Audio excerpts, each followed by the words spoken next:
D'autres casquettes. Wen Pegada Silver Salaga, étudiant en géographie à l'université de Ouagadougou, se présente comme un génie. Il a partagé avec le public les résultats de ses différentes recherches. Souleymane Sanou, Maxime Zongo y était et ils nous en disent plus.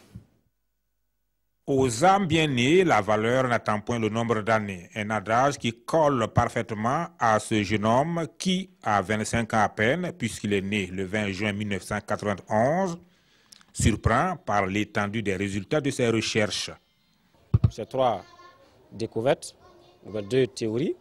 Théorie de l'humanité transformante que j'ai appelée théorie de You-Change. Après ça, il y a la théorie de l'univers changeant. Et donc tout ça réuni, ça m'a permis de trouver des formules pratiques pour développer des sociétés, pour développer une nation. Ça m'a donné assez de découvertes. En plus de ça, ce qui retient l'attention, c'est surtout une des formules scientifiques mondialement reconnues actuellement, telle que relatée par Einstein, le E égale mc carré. J'ai trouvé qu'il y a une petite modification qu'il faut y faire. Il faut ajouter un K, qui est le coefficient de changement, ce qui permettra de redimensionner la science, par exemple la physique quantique. Dans sa théorie de l'humanité transformante, il découvre une formule mathématique régissant le rythme d'évolution de l'humanité qu'il a dénommé le trou générationnel. Je suis arrivé au fait que quand j'ai calculé, j'ai vu que le rythme d'évolution du Burkina, du développement du Burkina, c'est un rythme négatif. C'est-à-dire que les forces qui font avancer les choses sont moindres par rapport aux forces qui retardent les choses. Donc, il y a un sérieux trou générationnel, ce que j'ai appelé trou générationnel. Pour avoir le cap, il faut redimensionner.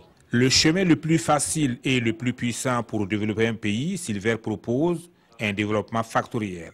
Il a découvert de ce pas des formules démographiques et de nouveaux systèmes de recensement de la population. Au chapitre des travaux techniques, il est à la base de l'invention d'une machine autonome à énergie solaire dénommée Climax 1000.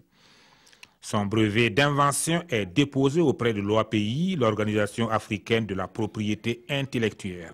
Sur le plan de la littérature, Silega Salaga cumule plus de 15 manuscrits, dont certains en phase de publication. Le jeune chercheur qui dit être démuni de moyens explique ses résultats par sa seule passion et son ardeur au travail. Avec quels moyens?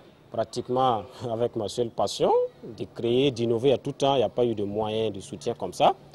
Le soutien, ça peut aller à ceux qui m'ont toujours encouragé à continuer pendant tous ces 3 à 4 années de recherche. En perspective, il compte envoyer ses travaux scientifiques à l'Académie des sciences de Suède, de Paris, à l'Académie royale d'Angleterre et à la NASA.